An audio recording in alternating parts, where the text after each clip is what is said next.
So good afternoon, everybody, and welcome to this Introduction to Governance webinar. My name is Graham Jackson, and I'm the Events Manager at New Schools Network, which manages the Academy Ambassadors Programme. Just a few bits of housekeeping before we get started. And if you could stay on mute throughout the webinar, that'd be great. This webinar will be recorded, just to make you aware.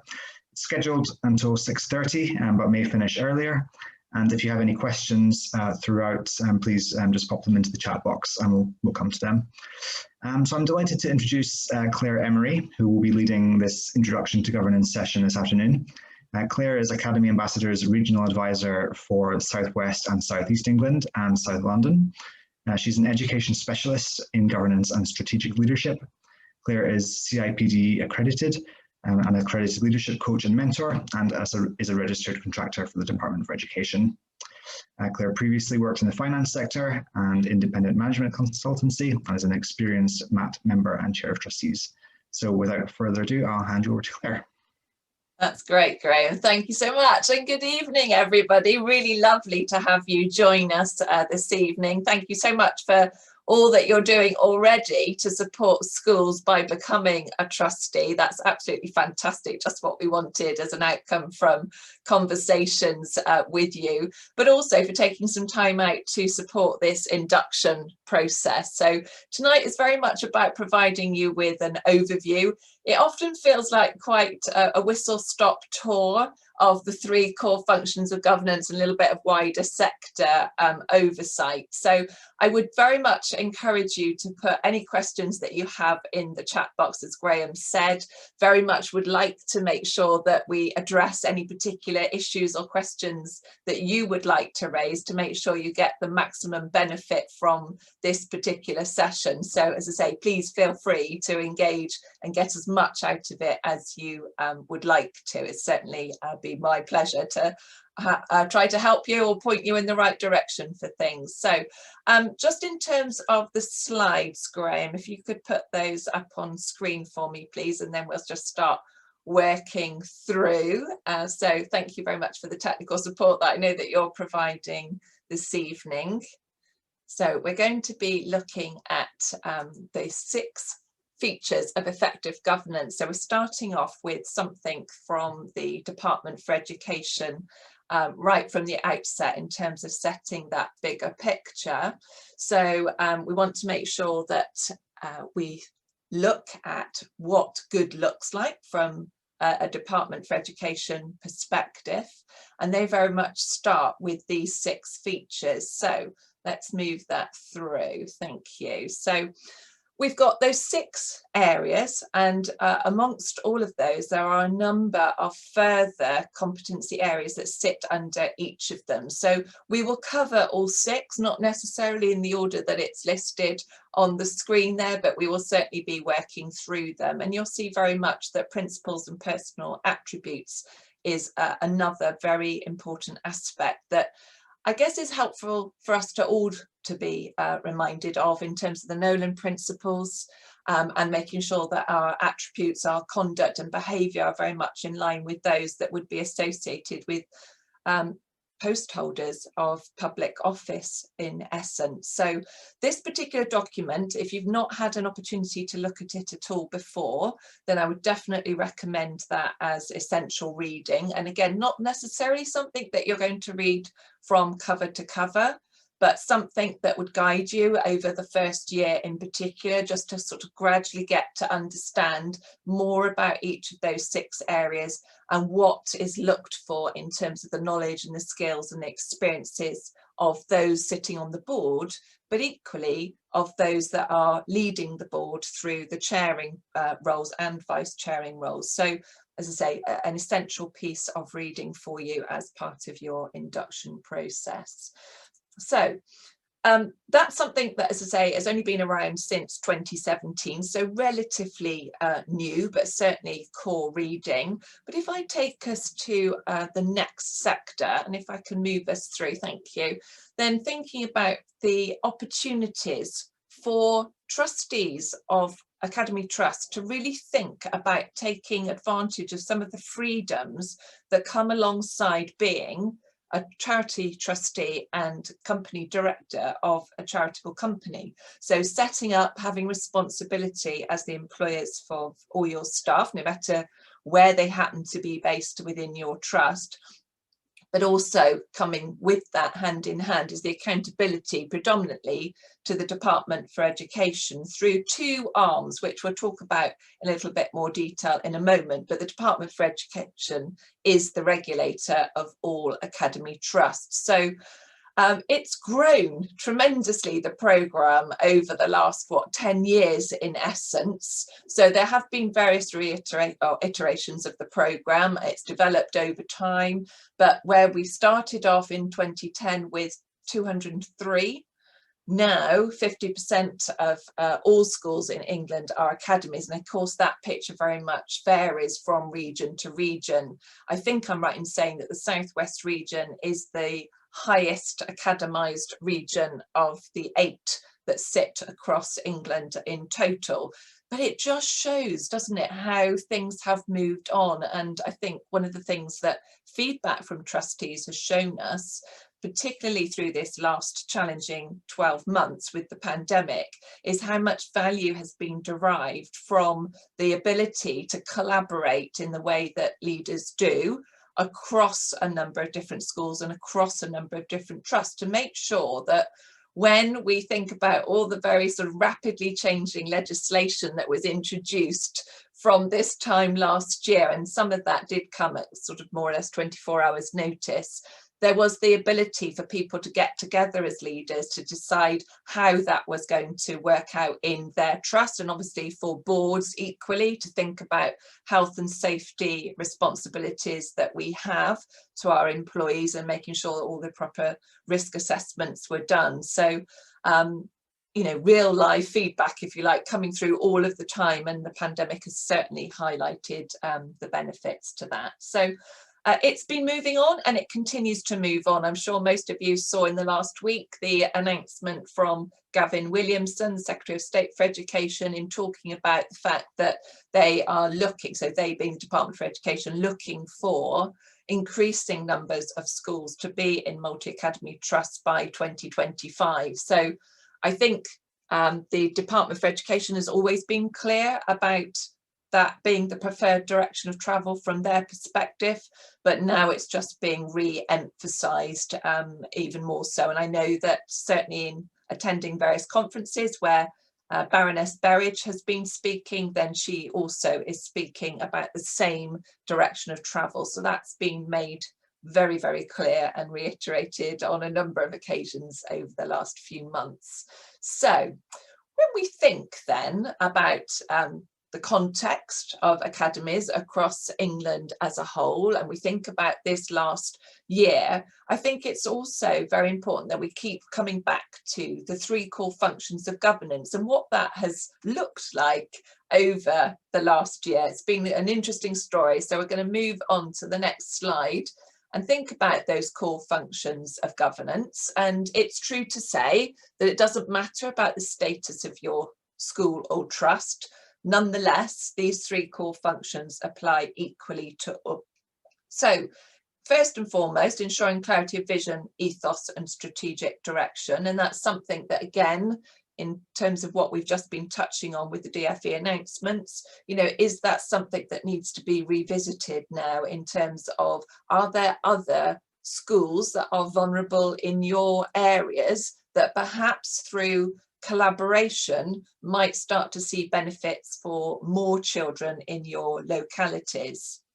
Holding executive leaders to account for the educational performance of the organisation and its pupils and the performance management of staff. And we'll talk more about educational scrutiny and data. And of course, again, the pandemic has left a legacy in relation to exams. And, you know, again, that presents just a slightly different way of thinking for us in terms of how do we measure and monitor and ensure that pupils are getting the outcomes that they need to have based on the evidence that we have available. And then finally, overseeing the financial performance of the organisation and making sure that its money, because it's public money, is being well spent. So three core functions. Those are the three broad areas that we will be focusing in on now as we start going through the presentation. But again, one of the things that comes up frequently through things like external reviews of governance are quite often issues arising because there hasn't necessarily been as much clarity about the roles and responsibilities of charitable trustees and company directors as perhaps there might have been. So we're going to move on to the next slide and think about that in terms of the expectation to meet both company law and charity law. And I apologise, the illustration on the right hand side of your slide there has been updated more recently. So that's something that we also need to get updated into these slides, but the fundamentals remain the same. So interestingly, I don't know if many of you have been following the case that was in the media more recently about Kids Company, which collapsed a little while ago now, a couple of years ago, but interesting ruling by the High Court in terms of recognising that in terms of exercising sort of skill, reasonable care and diligence, that protected those particular trustees because they felt that that had been the case, even though the outcome is obviously not as any of us would wish. So do always remember that from your statutory duty perspective as company directors and charitable trustees, that those things are incredibly important. To say they might be worded slightly differently, but the emphasis is the same thing. It's doing the right thing in the right way. You know, you are holders of public office, and therefore there is a wider scrutiny, not just by the Department for Education as the regulator, but from other stakeholders. So whether that's parents or others in your community, it might be others in the local education community, as well as internal stakeholders, staff, etc. So it is important that we understand that, and we are seeking always to ensure that we can evidence that through our words and our deeds and our behaviour. So again, very much in line with the Nolan principles of public office. So if we think then about how those roles and responsibilities filter through a multi-academy trust structure, let's just talk for a moment about where the differences lie. So if we move on to the next slide, then we're thinking about the typical structure. So this may not look exactly like your own trust's governance structure, but the broad themes will apply. And again, it depends very much on the size of your trust as to whether or not you've got added elements. So I'll talk about some of the options as we go through this. So for members, and it does look very hierarchical, this structure, isn't it? I think, you know, in terms of feedback, it is, there is no getting away from that. I guess one of the things that I sometimes talk about, particularly with local governors, is the fact that the structure could also be looked at if it were lying down, so that the members are at the back and basically the local governors are at the front, because those are the people that are closest to the schools and the front line, if you like, in terms of education provision. So all of the rest sits behind that. Sometimes that seems to be a more receptive way of describing how the structure sort of works. And again, if we think about why all of us became engaged in education, whatever our role, it's all because we want the same outcomes for children. You know, we want the best possible education experience that we can offer. So members, let's think about them for a second. There is a really good publication now, a much recent publication by the Department for Education called Academy Trust Structures and Role Descriptors. Again, if you haven't seen that particular document, I would recommend it. It does set out the roles and responsibilities very clearly, and it might be something that you want to include as part of your trust's induction pack in any case. So members then, so there is a legal minimum to have 3, and the Department for Education has a very strong preference for there to be 5. So again, if you're not aware of how many members are in your particular trust, it might be worth just taking that back to have a question. Obviously, you can find out on getting information about schools, which is a very good way of you as new trustees in particular having access to information about your trust, in terms of an overview, in terms of each of the schools within your trust and the governance arrangements. All of that is available through Get Information About Schools. So that's another website that you might be interested in having a look at if you haven't seen it already. So minimum of 3, ideally 5. The department also prefers a clear separation of roles. It used to be at the start of the Academy programme that the chair of the Board of Trustees was an ex officio member. That isn't in the later versions of the Articles of Association, but you might just want to be aware of that in terms of how does that reporting link work on a practical level to ensure that the members understand their very distinctly separate role and don't tread onto the toes of the Board of Trustees, but nonetheless they have a responsibility to find out what are some of the key areas around educational performance and financial performance that they need to be aware of. And the reason I say that is because, again, when things have occasionally gone wrong in the past, it's become very evident that the members didn't know anything about it. They had no idea at all that there were financial issues. And it was only really when the Education and Skills Funding Agency intervened that they suddenly realised there was a problem. So one way or another, and trusts do this differently, there is a requirement for each year to hold an annual general meeting.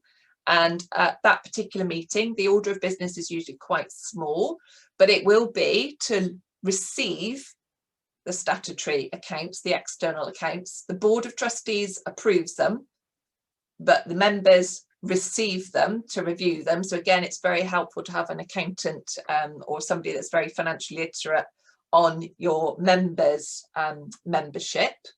They also can issue direction to the Board of Trustees. If there was something that they weren't happy with, they can issue an instruction for them to comply with. They can also remove all of the trustees if they, again, so choose. You'll appreciate these are very exceptional circumstances, but it is nonetheless part of the powers that members actually have, so they can be quite significant.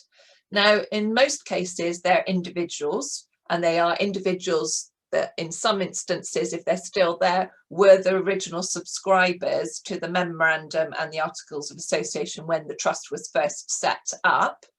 Obviously, members do move on over time. There is no term of office. So, you know, whereas with a trustee, it's 4 years. With members, there is no defined term of office at all. They also get the opportunity to appoint the external auditors. Now, again, that is something they can choose to delegate to the Board of Trustees if they wish, but that is something that they do. So one of the things that I find works particularly well for members, because as I say, they only meet once for the annual general meeting and then perhaps twice more through the year, just as perhaps an informal catch-up information gathering type session. It's nice for the AGM to also invite others, and there obviously in the articles there are some statutory requirements about who needs to be given an invitation to the annual general meeting, including the auditors. It is nice though to make more of an occasion of it, so that there is an opportunity after the formal business has been concluded for everybody else in the governance team to come through, any other sort of key stakeholders, to do a little bit of a reflection piece. So maybe look back on the previous academic year, what have been some of the successes that you might wish to celebrate, and then to do a forward-looking piece where, again, thinking about the school improvement or trust improvement plan for the next academic year, what, again, might we want to communicate out to all stakeholders about the priorities and the targets that have been set. So that's something that is perhaps a way of managing members' meetings to make it, to make them some visibility, I guess, as well, between them and other members of the governance team, but wider stakeholders. So the Board of Trustees then is essentially where the buck stops. So it is the Board of Trustees that has the governing board status as a single board of a single legal entity, regardless of how many schools or education providers are included within that particular trust. So they take the overarching responsibility for educational and financial performance across the whole of the trust. As such, those statutory duties that we very briefly looked at in the previous slide are critical in making sure that the board is acting corporately, so that trustees understand they are jointly and severally liable for everything that goes on in that trust.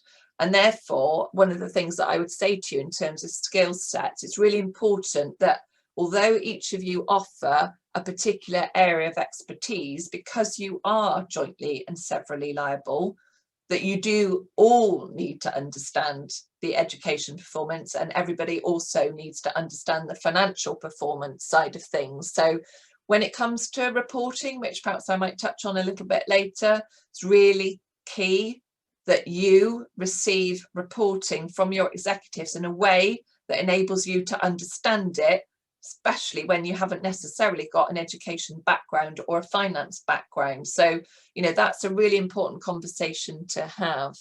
So in terms of those wider responsibilities, then basically they are the ones that are going to be accountable for fulfilling all statutory and contractual obligations. So as an employer of all staff, as a procurement authority, as an admissions authority, for equality duty, public sector equality duty, or basically everything relating to sort of GDPR, all policies that will be set, all of those will be held in responsibility by the Board of Trustees. So again, a minimum of 3 are legally required, no actual maximum detailed in the articles usually. But again, there will be a breakdown within your articles as to how many trustees might be appointed by members, for example, whether or not your CEO wishes to be a trustee or not.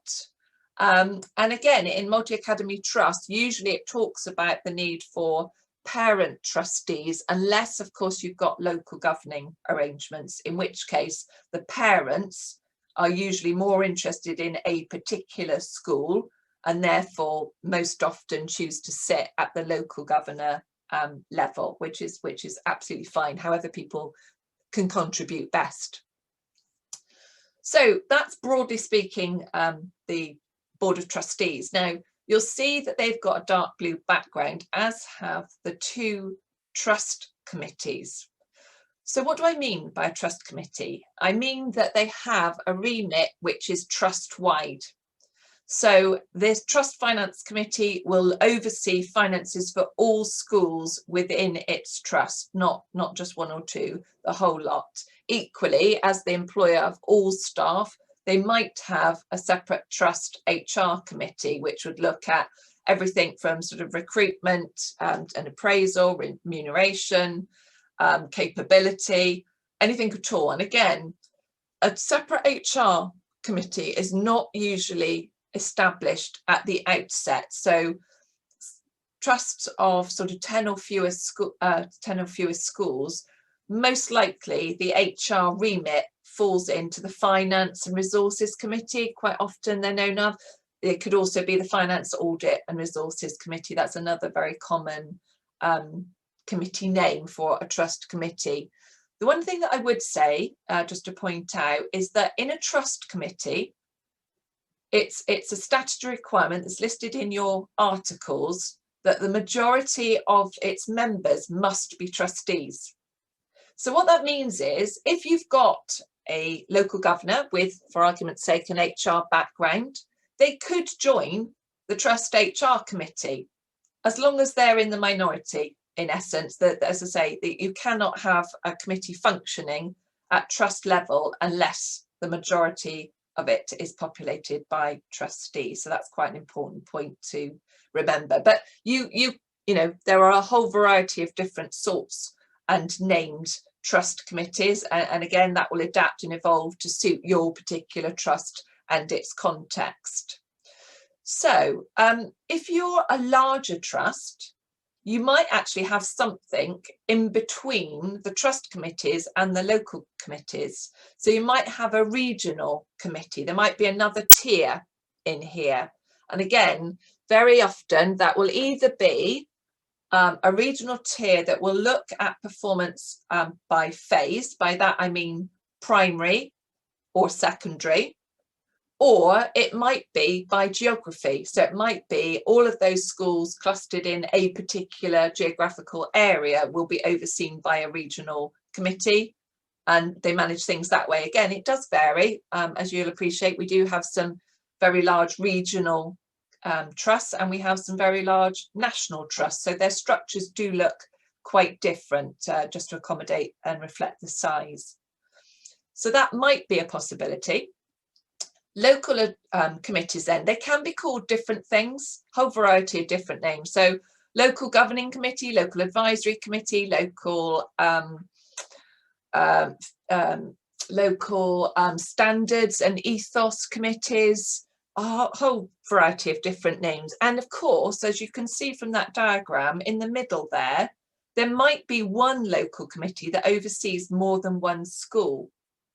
So again, it might be for very practical reasons that there are lots of small schools in your trust, or it could be that a stronger local governing committee might be providing support to either a brand new local committee, or it might be supporting and helping to sort of mentor and role model best practice for governors that have been overseeing a school that is not performing very well educationally for whatever reason. So again, different ways of applying local governance, but again, depending on the context of your particular trust. Now, typically speaking, their focus, their remit is all about educational data scrutiny. It's about pupil and staff well-being. It's about other factors that underpin good educational performance. So anything that relates to readiness to learn, so it might be mental health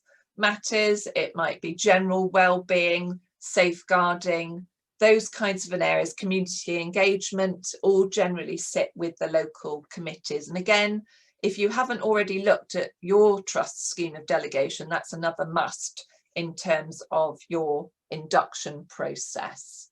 So again, in terms of membership size, it's a decision for the Board of Trustees to make. It's the board's scheme of delegation, so they need to determine for themselves how they want that to work, and making sure that they have got appropriately skilled people sitting in all the right places to deliver the delegated remit that they've been given. So again, just another little example for you.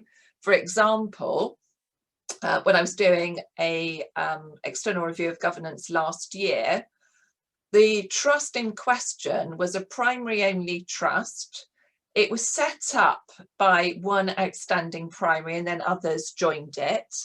And the board suddenly found, to their surprise, that the original outstanding school went into special measures.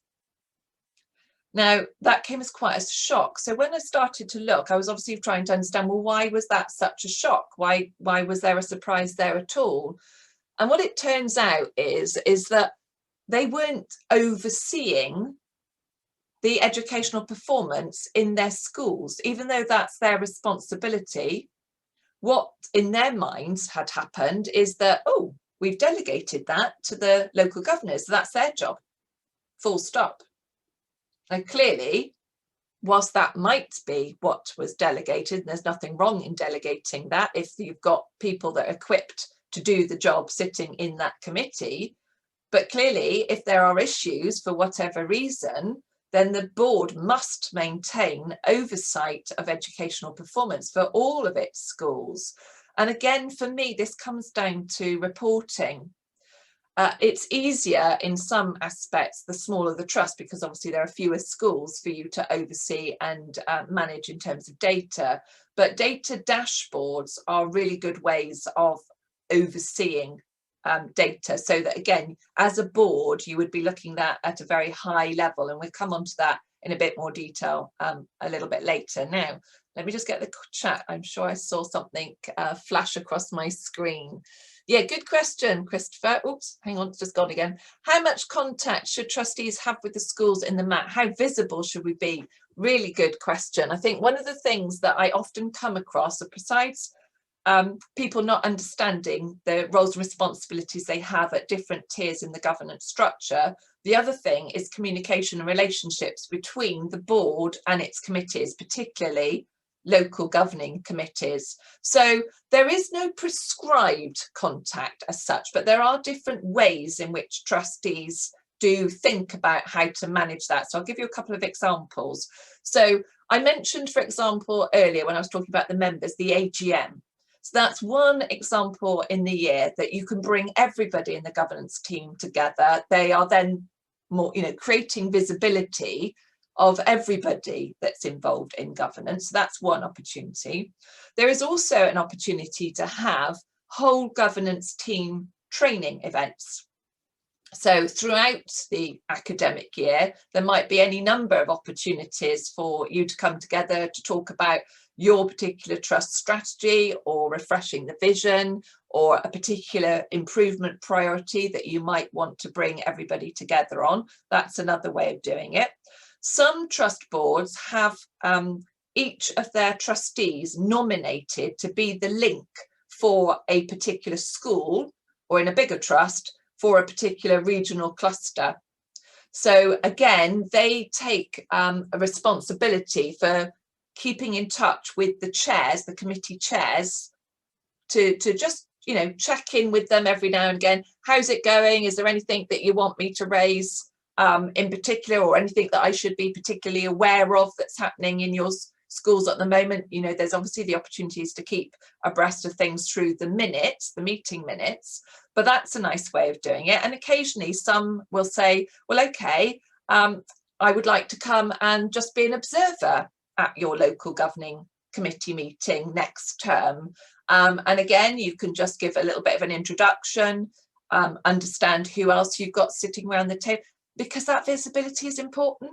And I do think it's equally important to other stakeholders. So how is it that the trustees are becoming visible to staff, other than the executives that are reporting in that might be seeing you on a termly basis? Is there a way in which you can create, perhaps at the end of the academic year, usually there's a big whole school, in terms of whole staff, meeting, where we'll be saying thank you to those that perhaps are moving on. But again, is there anything that you could be doing there in terms of celebrating some of the successes that you've seen over the last 12 months? So it's those kinds of things, but it's a really important question, and it's definitely one to think about in terms of how that should operate in your particular context. So Zubair, let's see, as a trustee, what key areas do I need to focus to hold the executive leaders to account? What are the pitfalls, and what does success look like for effective governance? Okay, couple of different points here. So what does success look like for effective governance? That's probably the easiest one to address at the moment. At the outset, I was talking about the competency framework for governance. That in one document is one place I would definitely encourage you to look in terms of the way it sets out for each of those 6 competency areas what you should be doing. So, and obviously the Academy's financial handbook, particularly Schedule 8, right at the back, is a very concise summary of the statutory financial responsibilities and others that the trust board holds. So those are 2 good ones that I would perhaps recommend. The other areas we'll come on to, because we're going to be touching on education standards in just 2 slides time, I think 3 slides time. So definitely we'll be looking at that, and those are the areas. So in terms of educational performance and in terms of financial performance, and we'll talk about strategy, we'll talk about target setting, we'll talk about KPIs, because when it comes to strategy, for me, that is the most important point. So I always say, if you're clear about your vision and your ethos and values, I mean, that's critical too. But in terms of your strategic plan, this is the board's strategic plan. You own it, you create it with executive input, and obviously the executives are there to implement, and you will be holding them to account for implementing whatever those key performance indicators are that you've agreed throughout that document. So to my mind, getting the strategic planning right is basically laying the right foundations for governance to be effective and successful. So that's the first step. And then, as I say, I will come on to educational performance and financial performance in just a moment. So I hope that helps for a moment, but come back to me in a bit if you don't feel by the end of it that I've fully answered your question. So I hope that helps, Suvir. So Indranil, and hi, welcome, good to see you. You've mentioned about reporting from management. Yes, I have, indeed, a couple of times. Can you share a typical report that you would expect the CEO to present? Also, what are the typical key performance indicators for CEO of MATs other than financial numbers? Gosh, some really good questions coming in. Okay, so reporting is critical. It must be right. I don't have, and I think it's a shame in a way that there aren't more sector templates for that. When I do induction input for new MAT CEOs, I talk about the importance of clear and concise reporting, and I do give them a guide in terms of what they should cover. So maybe that's something that would help. So I need to make a note of that, sorry, whilst I think about it, because I don't want to forget not to do it. So CEO reporting. So that's something we can follow up with afterwards. But as I say, there isn't a sort of standard template. And again, I've worked in governance in the social housing sector as well. And I think there are some really fantastically constructed reports there that really sort of set out a clear framework, if you like, in relation to, you know, how does it align to your strategic plan and which KPIs are we particularly referring to? You know, what are the options? What are the recommendations? What are the implications in terms of resourcing, whether that be human or financial, all of those kinds of things, all the things that I'm sure you're used to seeing in your professional life. So again, this is one thing I would say to our fabulous trustees with us tonight, that, you know, your own experience of either writing reports or receiving them in other sectors perhaps might be a way of facilitating a really good question. Key performance indicators, that is a really good one, because again, the strategic plan, when I talk about this foundation, I'm talking about, as I say, vision, ethos, I'm talking about the strategic plan, and against that I'm expecting to see the CEO reporting, but I'm also expecting to see a link out to the CEO performance management.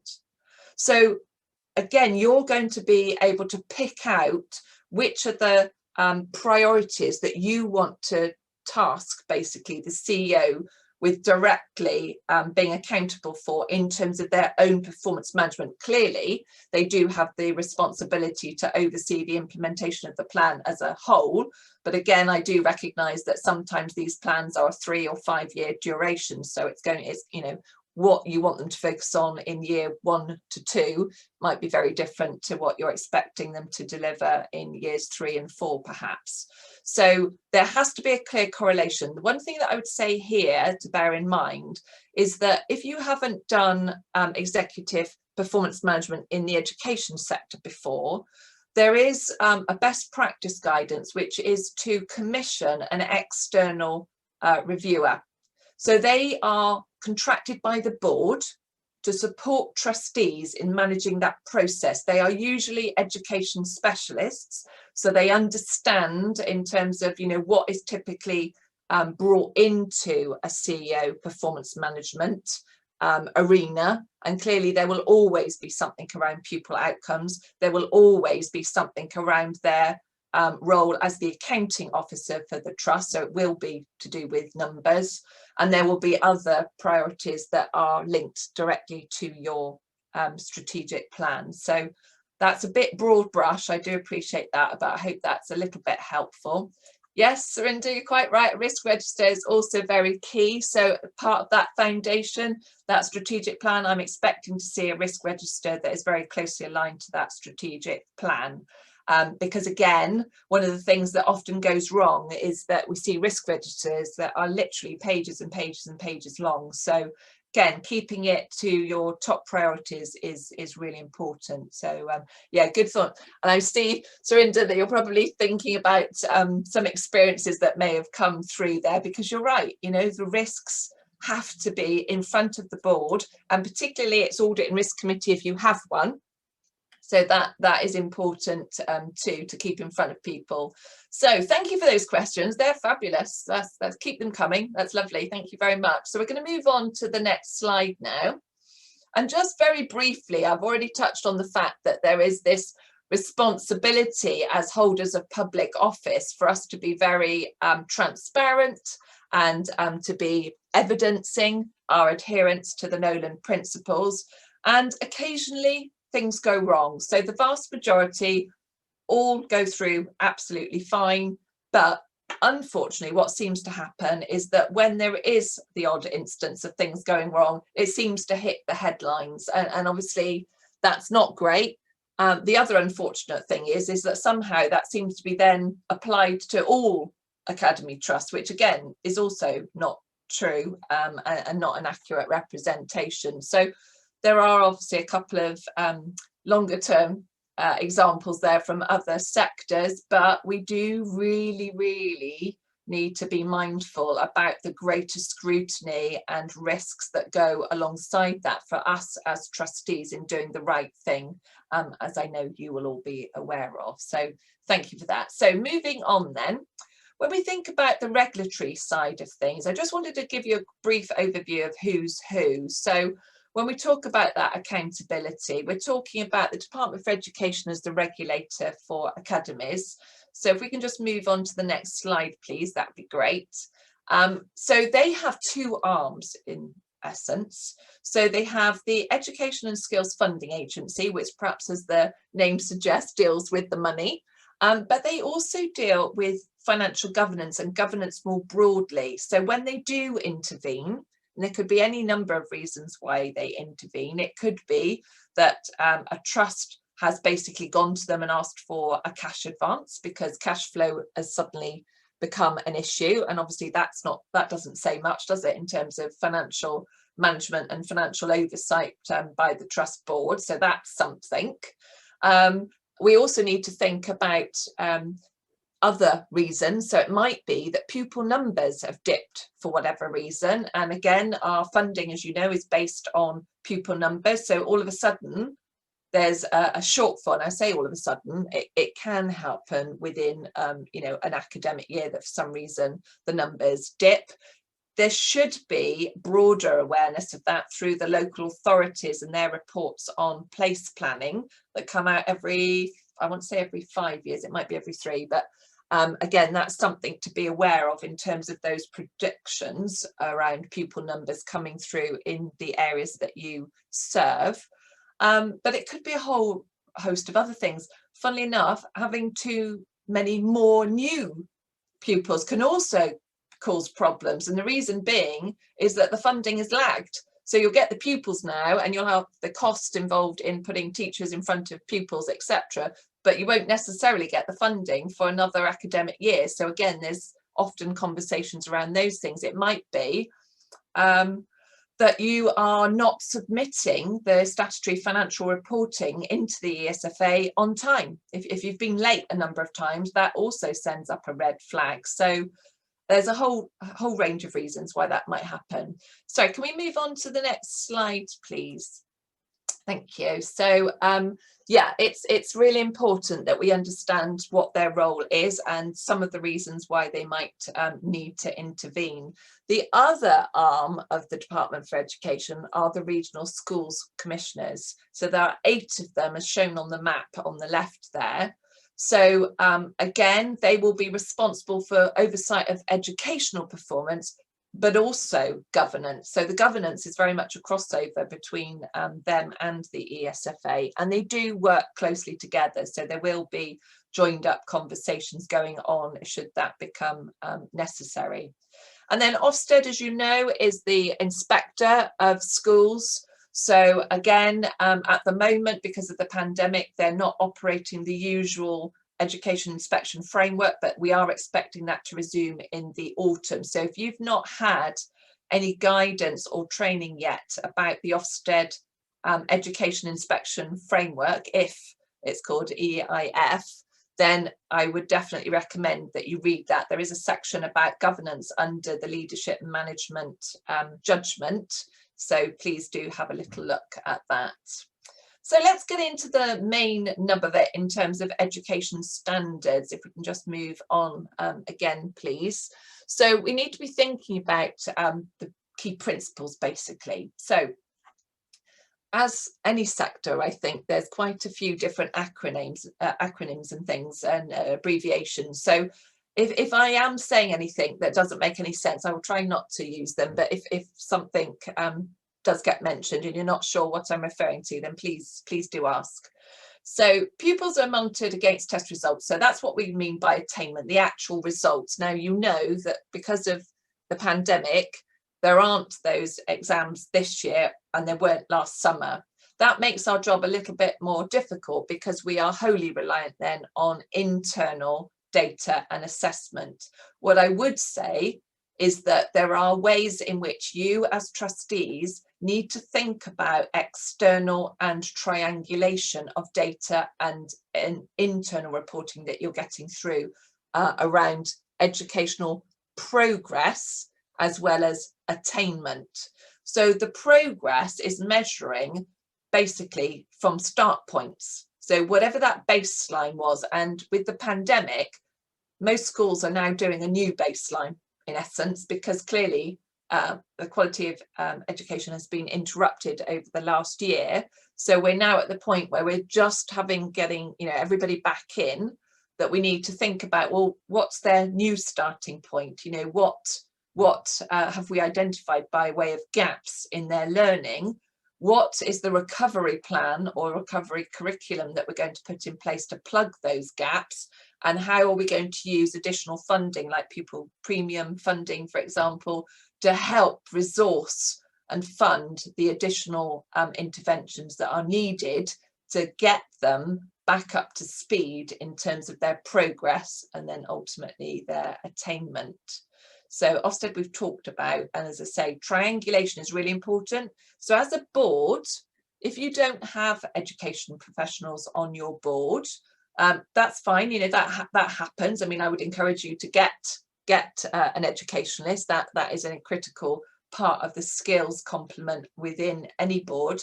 And obviously we need somebody else that can help to provide that support and challenge to the CEO when it comes to reporting on educational progress and attainment. So what you can do is you could choose to commission an external educationalist again. Or your trust might be big enough that you've got sufficient directors of school improvement or directors of education that could go in and triangulate, test basically what the head teacher of that particular school is telling you by way of progress and outcomes. That is really important. So the questions I would be asking at the moment is about how confident can we be as trustees about the accuracy and the reliability of internal assessment? What kind of moderation has been happening either across the trust as a whole or with external schools? So it could be that leaders from your schools go and visit another trust and their schools and they do a bit of a swap over just to see if their moderation and assessment are roughly in line. Again, obviously it's going to vary according to individual students, but is there a mechanism that you can employ as a trust board to ensure that you have full confidence in the data and the outcomes that will be published this year? So that's very important, I would say to you at this point. Normally speaking, we would have had some early sort of mock test results, whether that be at primary or secondary level, and we would have an indication of where we might be expecting them to be at the end of the summer term. You know, you may not have that this time. You're most likely not going to have that this time. So how can you be confident? And that's an important question for you to be asking.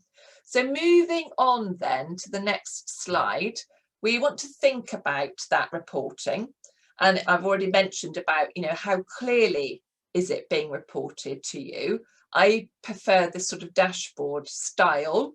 So I will have all my schools listed. I will have the key indicators along the top. I'll have RAG rating or arrows up, down and sideways to give me a visual indicator straight away of where I need to focus in my attention. So again, please make sure you've got that. That's what you need at board level. Obviously, the scrutiny is supposed to be happening at local governance level if you've got local governing committees. And you might also have a trust education or standards committee. So again, you know, where is the scrutiny in the detail being done? Or have you got educationalists that are supporting that to make sure that as a board you feel confident in what is being delivered through the rest of the governance trust, the trust structure, sorry. So moving on, let me just show you an example. So this is an extract from the DFE performance tables. So very, very helpful.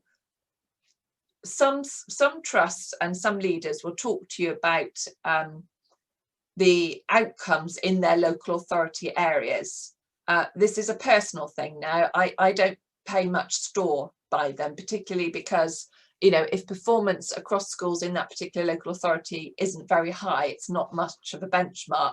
So if you go against the national picture, you've got within that schools that have got the similar context that are added in. So that, to my mind at least, is a much better place for you to have a look. So what you can start to see then, so key stage 4, obviously we're talking about secondary here. And you know, data is now going to be out of date because we'll have 2019, but we won't have had 2020 and we won't have 21 either. But it gives you, because it's historical, it gives you a sense of what the trajectory has been over the last 3 years. So you can't see that necessarily in this particular screenshot, but if you go onto DFE performance tables, you can find it for your trust. That will show you all your primary schools, all your secondary schools, depending on what you have. And you want to be really thinking about the number of pupils at the end of the key stage that is shown there, because clearly statistically that's going to make a big difference in terms of you know, student numbers and outcomes. But the visual indicators that we've got through the RAG rating there also gives you a very good clue as to which ones to be picking up on.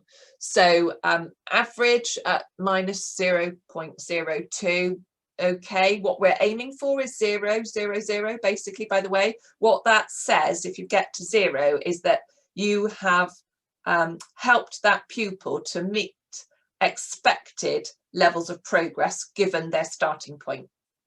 So if it's a minus, clearly you haven't, as an organisation, delivered the value that would get them to the expected progress from whichever point they started at. But clearly if there's a positive, then you've added more value. So, you know, that's something you would want to be challenging your CEO about. So that question earlier about accountability, you know, this is where it really comes into the fore, because we want to make sure, you know, your vision for your trust, which will no doubt be about ensuring that pupils get the best quality of education and best outcomes to help them thrive and achieve in life going forward, is going to be delivered. And clearly, if it's below average progress, that's a topic for conversation. What's happening? Why is that happening? You know, what's going to be done by way of interventions going forward to make sure that isn't a feature in future? So the various other measures there now. So you can see the grade 5 above in English and maths, so 3 over from the Progress 8 score. There is also another measure which is grade 4 or above in English and maths, which will be lower down on the same page if you look at the DFE performance tables. So this is the strong pass. Grade 4 is considered a good pass. So again, just being ambitious and aspirational for pupils, we want to see the percentage of all pupils that are doing well. And attainment 8, so progress 8 is about the top 8 subjects, and the attainment is in, again, top 8 subjects. What's the score overall? So I'm always looking down at the bottom here to see how do my schools compare to all schools in England. So again, quite important as an indicator, you know, when you can see that we've got the example school in the top line is above, but we've got others there, Pear Secondary School is below. So, you know, again, those are questions. Why is that? Now, there could be some really valid contextual reasons in terms of maybe this is a school that's only recently come into your trust as a sponsored academy because the educational performance was poor. So, you know, if it's within the first couple of years, it might well still be below where you would expect it to be, but clearly your job as a trust and your CEO's job in particular is to ensure that rapid progress is made when they join you and then sustained. So that's what we're expecting to see. So that's a really good area for you to be focusing in on, and a really good source of data for you. So again, I would still say to you, even though we've not got last year's data, I would still say to you it's worth you looking at to get that bigger picture view of educational performance in the schools for your trust. So quite a lot to talk through there, and again probably needs more unpicking, but I'm just trying to give you sort of some indicators of where are some of the best places to look. So if we move on to the next slide, then again it gives you basically a different way of representing some of the same information. So, you know, again, immediately it jumps out at you where there's a red for anything that's well below average. And then we've got your own school, and you'll have one for each school. And again, local authority averages and England averages. And again, you know, I would always take the England average, although just to be to buck the trend, this particular local authority for entry for e-baccalaureate is a bit higher than the English average, but your school is doing particularly well there as it's exceeded that again. So things like staying in education or entering employment, again, we want to see that as high as possible, that children are moving on to appropriate other training or into an apprenticeship or into employment. And again, keeping track. So we call that destination data. Grade 5s there, again, not doing quite so well.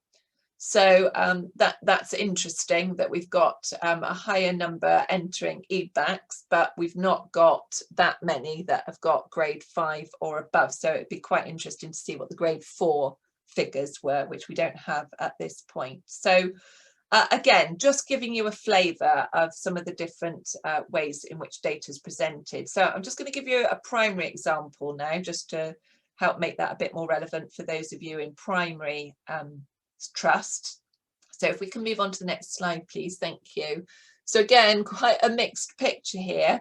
One of the things that you will always need to be aware of, again, are the numbers of children for whom perhaps have got special educational needs and disabilities, have got other additional needs and complexities, have got perhaps an education healthcare plan. So that's where they've got a particular dedicated pot of money that is given to the trust to support the provision of their education and needs. So again, sometimes within a trust, you might have a special academy.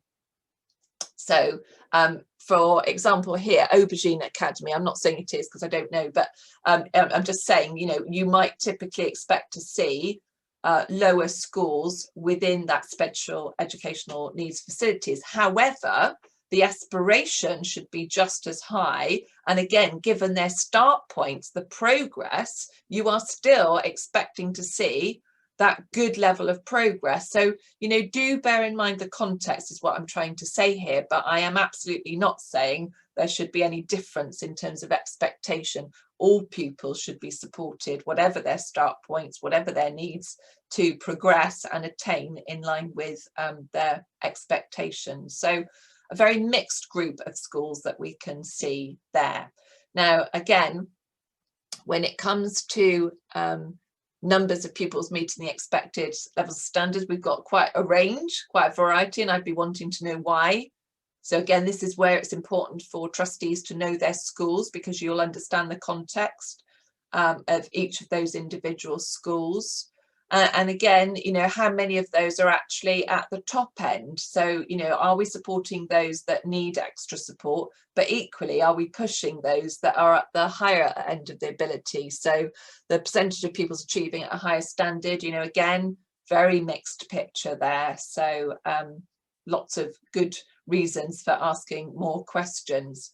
So average scores, again, if they reach 100, that's in line with expectation. If it's above, then that's doing rather better. But what you don't see from that, which is a key measure and one that is published, is the combined measure for reading, writing and maths. And you don't have a spelling and grammar score there either. So let's just have a look. We've got another question coming in. Performance data applying naturally to examination and progress performance.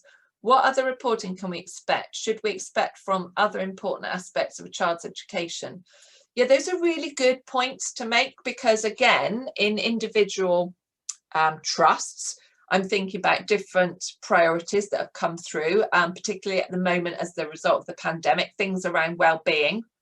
And absence is always one that you should be paying attention to, as well as persistent absence, because if they're not in school, then clearly that's going to inhibit their ability to progress and to achieve. So I would say that, and from a safeguarding point of view, attendance is a really critical area. Do you know where those children are if they're not in school? And again, there should be proper processes and systems in place for that. So I would definitely be expecting to see contextual information coming through to you, so that you know, as I say, how many pupils we're talking about in each cohort, what's the attendance looking like, what's the persistent absence looking like, what's the behaviour looking like, you know, how many incidents, behavioural incidents are being recorded, and what categories do those fall into, because all of those things can impact upon learning. So might be, as I say, a well-being one, particularly because of the pandemic, and we don't know what some children have experienced in terms of perhaps loss over the pandemic period. And of course, there will be children that started in reception that have barely been in school at all for the whole year. So, you know, there are those aspects. For a diocesan trust, it might be something around their spiritual development. But for others, it might be around the extracurricular. So I think the vision and your strategy will determine for you as trustees. If you're saying in your strategy, these are the most important things that we need to be working on over the next 3-5 years, then I would expect to see some reporting coming through on some of those things to sort of back up and help you monitor and assess the amount of progress and impact that's being made from implementation of your plan. So I hope that's given you a couple of different thoughts. I want to just move on then, if I may, to another source of data, and there are you know, a variety of different sources. So if we can move on to the next slide again, please. This is something that comes out again once a year. It's historic data. It's called Inspection Data Summary Report, and it's from Ofsted in actual fact. What I'm trying to show you here is an extract of the first page, which will always tell you for each of your schools what are the priorities. So, you know, read that first page because it's all there for you. And then again, you've got a different visual representation of the progress for that particular school. So it's obviously a primary school in terms of Key Stage 2, reading, writing and maths guidance. So again, you know, your eyes will be drawn to where you've got the green significantly above and where you've got significantly below, but also notice the very pale grey, which shows it's a very small cohort, so there won't be statistics applied for it. And this is why I say knowing pupil numbers is actually really important. So let's move us on. There are other sources of data available. There are a whole variety of different software that you can, your trust might be using to provide good educational performance data and reporting to you. Again, explore what those options are. Are there different ways they can pull off information that would make more sense to you as trustees? So yes, share data links, of course we can. Just make a note. Okay, no problem at all. So we're starting to move on to the financial side of things now. And what you've got are, every so often, the Education and Skills Funding Agency basically publishes letters that are addressed to Dear Accounting Officer. So that would be to your Chief Executive Officer, but they are supposed to be shared with the Chair of Trustees as well, who I would hope would share it with all of the rest of the board. So it's really important because it gives you good insight into some changes. So for example, because of the pandemic, there have been a number of changes to the submission deadlines. And in fact, the reporting around the financial outturn, etc., again has changed. So the budget forecast return outturn and the budget forecast return 3-year. So, you know, those are important for you to be aware of as trustees, and then obviously those that are particularly in, whether it's your finance committee or your audit committee, and sharing and making sure that they are aware. Okay, so yeah, thank you to you both. I will certainly have a think about those links and see if we can send them through. I think I'm right in saying there's quite a few at the end of the slide pack. We've got a number of annexes that might be helpful, but I will just double check them and make sure that all the ones I've mentioned are included on that, and we can circulate that to you afterwards. So the most important piece of guidance that you can draw your attention to is one I mentioned much earlier, which is the Academy's Financial Handbook. So if we can move on to the next slide, please. It really helps to set out clearly what the role is of the board, particularly for financial oversight in total, but also for its audit committees in particular. So again, it's just about, I'm not going to read that out word for word, and say the Academy's Financial Handbook is exactly where you can find all of this information. And as I said earlier, Schedule 8, the list of requirement or musts, is where you can find a sort of 5 or 6 page summary, much more concise version. So I'd recommend that you look at that. So we've talked about the foundation earlier when we're talking about development of the strategy, but you have also got a scheme of delegation, which we mentioned in relation to the governance structure and delegation to various committees. There needs to also be a written scheme of financial delegation. So again, people perhaps put that in a financial regulations or policy, that's fine.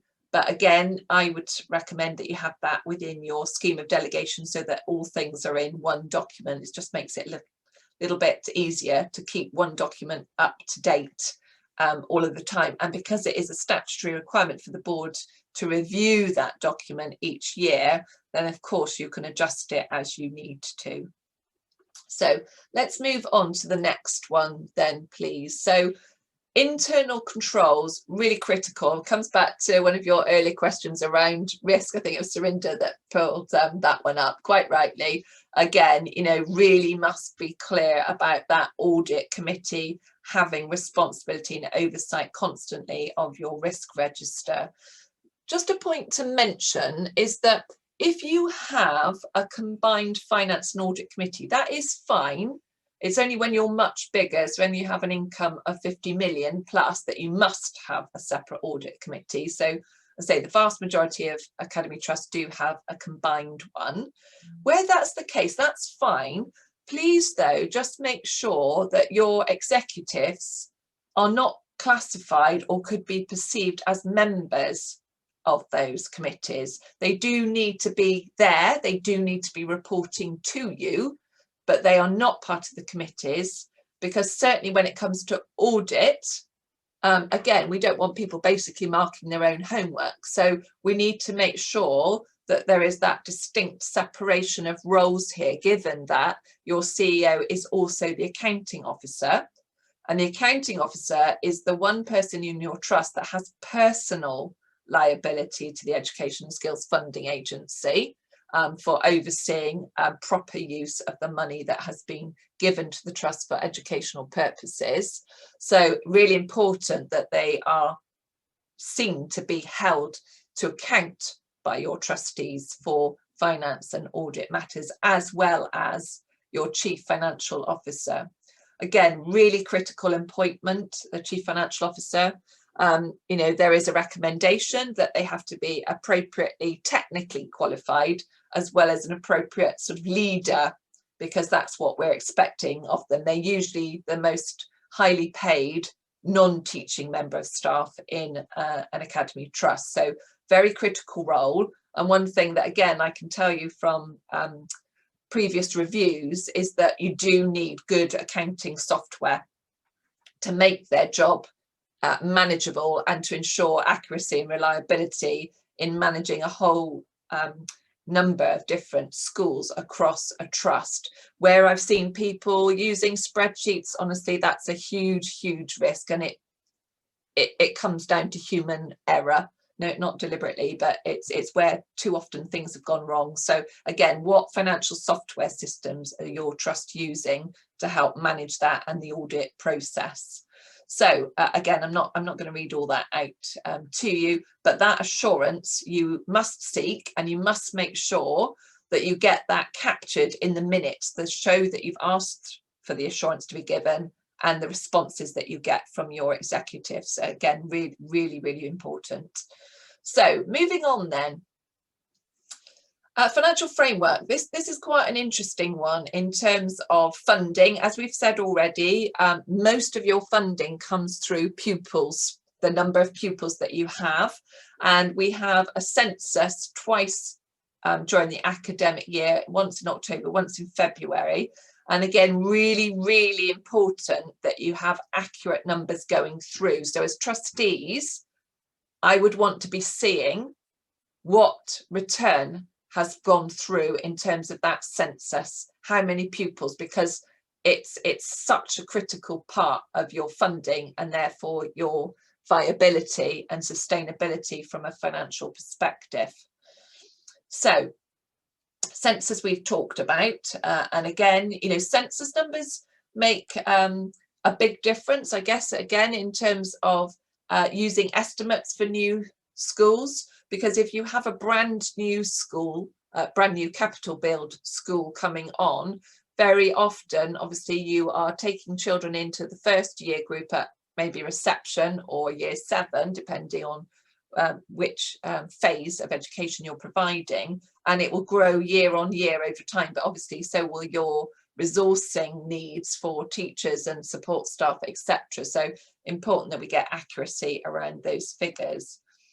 Now, different grants are important for you to keep an eye on. There's never usually much of an indication about how long exactly we might continue to receiving those grants. So again, you know, do keep asking the question, have we got assurance that this grant is going to continue over the next academic year or not, as the case may be? So there has been additional grants that have been brought in, I'm sure you're aware of, through the pandemic in recognition of the COVID impacts and the additional sort of tutoring or intervention supports that might be needed. So again, if you haven't already seen it, has your trust actually applied for the additional monies that was available through grants, only for certain things, but again, have they applied for all possible additional funding options that they could have done? That would be something I'd want to be assured about. Now, capital funding is quite an interesting one. If you've got, I'm going to try and remember the figures now, I think if it's over 5,000 pupils, you will automatically get an additional piece of funding in your annual allowance that is for you to use on capital works. If you haven't got that number of pupils, then what you can do is usually each year there is a new round of condition improvement fund, CIF funding, that you can bid for. Every time there is a round open, it will the DFE will tell you what their criteria is. So they will have particular themes. So it might be on replacement windows or some kind of environmental heating or something. So, you know, do keep an eye out for the SIF bids and the criteria. And obviously, if you can apply, then do apply, because you may then get the additional funding that you need to make sure that the buildings in which you're educating children are fit for purpose in terms of learning environments. And we've talked already about the separation of roles for accounting officer and chief financial officer, so I won't dwell on that further. So moving on then, we've got 15 minutes to go. If there are any other questions, then do keep them coming through. Obviously, the Academies Financial Handbook we've already touched on. That's out of date now because it's every year it's published, so you do want the 2020 version. That's the latest. The new one for next September usually comes out around July, so it's not too many months away, and you'll be getting the new one. And it always gives a very helpful summary at the beginning of what's changed since the last version. But again, always look to that Schedule 8 list of requirements, because that will tell you in a nutshell. So, you know, some of the musts then. You must set a strategic direction and 3-year forecast. And obviously, I'm expecting that funding allocation to be aligned with your strategic plan and improvement priorities. You must set a balanced budget, and you must submit monthly management accounts to the chair of trustees and every other trustee termly. So again, your chair should be receiving a raft of information, cash flow management accounts, etc., that would give them the oversight they need in terms of that financial oversight. But clearly, those trustees that are sitting on your finance committee and your audit committee might also be wanting to keep a very close eye on what that information presents. So, you know, please make sure you're getting it, and please make sure it's being circulated to all trustees, I would say. And then in terms of financial probity, regularity and value for money, that's what we mean in terms of the responsibility that the accounting officer has to the Education Skills Funding Agency. They are personally liable for that. So making sure that there is good adherence through internal controls and financial policy frameworks to actually make that happen in reality. You must set financial KPIs and you must manage those risks. And again, the best way in terms of setting a budget and checking that you are going to be sustainable in the longer term is to use that integrated curriculum of financial planning model, which takes in the workforce planning as part and parcel of it. As we all know, that's where most of our expenditure goes out. So we need to keep a very close eye on that and make sure that that was all coming together in a very coherent fashion. So that's just a few of the musts. So let's move on then, if we may. So again, not going to go into that in too great a detail. What I would say to you, I'll just pick out, we talked earlier about the performance management of the CEO, and they will be responsible for performance managing the head teachers and other executives. You might not have heard of the Standard Teachers Pay and Conditions document. That is quite an important one in terms of usually most trusts have adopted that document at the point of opening, because it sets out the agreed national pay scales for teachers and leaders with trade unions. So there is that sort of consistency for teachers that move from trust to trust if they, you know, as I say, the majority of them do already adopt that particular document and have some consistency in those pay scales. So just bear in mind the time frame there, 31st of December annually for the CEO performance review. Let's move on then, please, if we may. So those are the Nolan principles set out on the right in the diagram that I've mentioned for you. You know, we do need to make sure in terms of effective boardroom dynamics and ethics that induction helps to prepare people for the role that they're taking on. You know, as quite rightly, we are still talking about what are we doing to enhance diversity across the board. So diversity of thinking, diversity of backgrounds and sectors and experiences and areas of expertise. as well as gender and different characteristics. So, you know, what is it that's happening in your trust? What's your experience been? What might be more useful or improve it for any new colleagues that join you? Do they understand the difference in role, that they're coming probably because of their executive expertise, but they're not in an executive capacity here? They are in a strategic role, and they do need to make sure that they sit on their hands and don't get involved in operational details. So again, really, really important that that is managed well and made clear throughout the process, from recruitment to selection and onboarding and induction. So let's move on then, please. So challenge. So, you know, your role is very much to provide support, but also to challenge. Give me a sense, please, of any sort of the challenges that you've been making recently in your boardroom. What sort of good examples have you come across?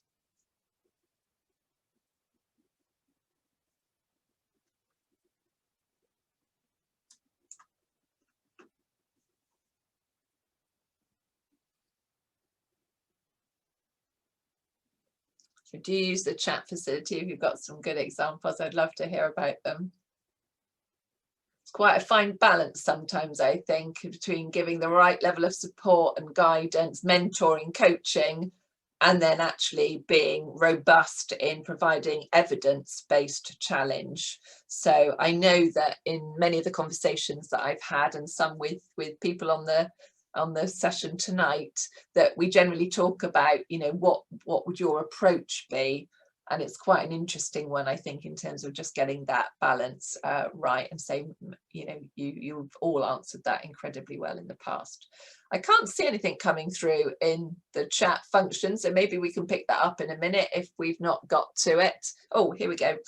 Turnaround, having a positive surplus, join a trust that has financial misconduct. Again, really interesting, isn't it, when you're dealing with trusts that are not in steady state and they've got particular challenges for whatever reason, whether it's educational or financial. So again, this is where I know, in terms of your expertise, that you can really add value there. But yeah, you're talking about making that turnaround and ensuring that through the financial planning you're getting to that positive place. So I guess again the challenge would be around the internal controls in that instance. You know, if financial misconduct has happened, what exactly was it that's happened?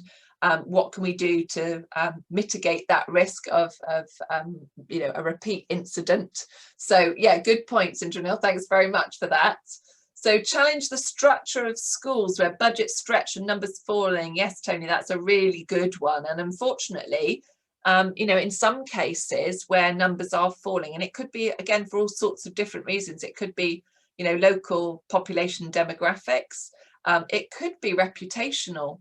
And this is where, particularly when a school has a bit of a legacy in terms of poor progress and pupil outcomes, you know, it's not the most appealing for parents to apply for school places in. So again, it can happen. There are other circumstances I can think about that have been affected by military movements, for example, where there are schools in Wiltshire that have got a high number of military families living in the areas. There has been an MOD sort of rebasing project that's brought a lot of overseas soldiers back into the UK. So they've been undergoing a predicted and expected shortfall for quite some years, but then now all of a sudden they've got quite a big influx to manage. So again, it can present a whole different ball game. So when it's stretched and numbers falling, if that looks to be sustained, again, that gets trustees into the very difficult position of having to make challenges around the staffing structure. You know, are we now looking at redundancy or other options? You know, you're far better placed to manage that in a multi-academy trust across a group of schools than you are obviously in a single school situation. So yeah, good point, Tony, good point. Okay, good, thank you. So let's just see then, in terms of just finishing off quickly we can move on. Yeah, lovely. Lots in terms of compliance, again, just things for you to think about. So the regulatory and statutory responsibilities are quite a long list. We've talked about external accountability to Ofsted, to the Regional Schools Commissioner, to local authority, to parents, to wider community. Obviously, pupils and putting pupils first in everything, making sure that your policy framework is fit for purpose. When was, you know, there should be a schedule of review already in place. So hopefully that will make sure that latest changes and legislation are all reflected in those policies. How are you paying regard to parents? I would say in the wider sector, there is a much greater focus on stakeholder engagement reporting and using your audited accounts to actually give a proper story about your trust. I would recommend that. There's obviously legislative stuff. There's employment law aspects in terms of compliance, gender pay gap, again, depending on the size of your trust, and then diocesan or faith trusts that will be looking to comply with their particular articles around faith provision. So, okay, I think we're nearly at the end there now. So if we can just move forward. Thank you. So just in terms of evaluation, this is a really good document. The link's at the bottom there for you to just have a think about, you know, how well is your particular trust performing against these 10 areas. So again, I would just, if you're going to have a little bit of a away day or a planning day or a bit of time at the end of this academic year to do a bit of reflection as a board as a whole, then maybe that's a good source of questions that you might want to think about. There's also something called the All-Party Parliamentary Group of questions, which is 21 questions for multi-academy trust. That's another one that you might want to think about. And obviously you've got your competency framework for governance that we mentioned right at the outset, which again would be another good evaluation tool. So can we move on, please? So just to finish up then, we started by thinking about those 6 features of effective governance. We've done a bit of a whistle-stop tour around all of them. Again, I hope that's given you just a few pointers of things to think about and look out for. To be perfectly honest, we could spend probably a day on each of those subject areas, but this was just very much about giving you a little bit of an overview. So again, just a couple of final comments by the looks of it. Let me just pull those up. Any sample strategy documents for Matt that can be shared, assuming there is non-competition. Yeah, very important. Matt have. You're right, and most Mats actually have them published on their website. So you know, that might be something to think about in terms of where to source those strategy documents. Again, I'll add that to my list for you. Strategic plans. I'll give you a couple of examples. I'm not advocating that, you know, they're necessarily the best ones in the sector, but there might be just a couple of different ways that might help you see how different trusts set out their strategy. And Christopher, clearly a great deal of reporting and oversight at meetings. Where do other trusts find the thinking time? For example, setting up, reviewing the strategic plan and vision, it's easy to be overwhelmed by administration. I agree. So I'm very clear about the agenda planning as well, to make sure that the bigger items are at the top and administrative type things are down the bottom.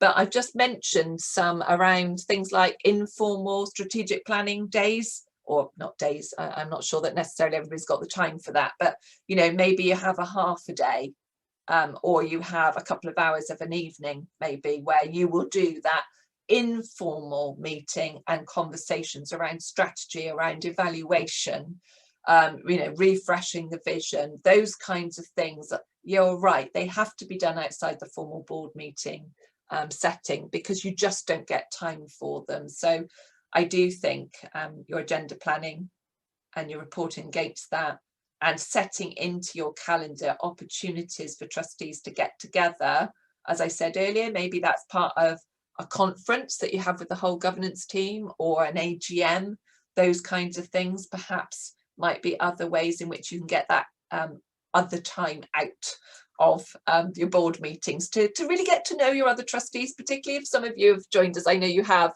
during the pandemic you've not actually met people face to face yet, that'd be a great way of getting together and getting to know, you know, what other skill sets you've got around the table. So thank you to all of you, as I say, for what you've been doing. Fantastic job that you're doing, and the time and the commitment support that you're giving, all on a pro bono basis, is hugely appreciated, and never so much as during the last year. So thank you for taking the time out to join me tonight.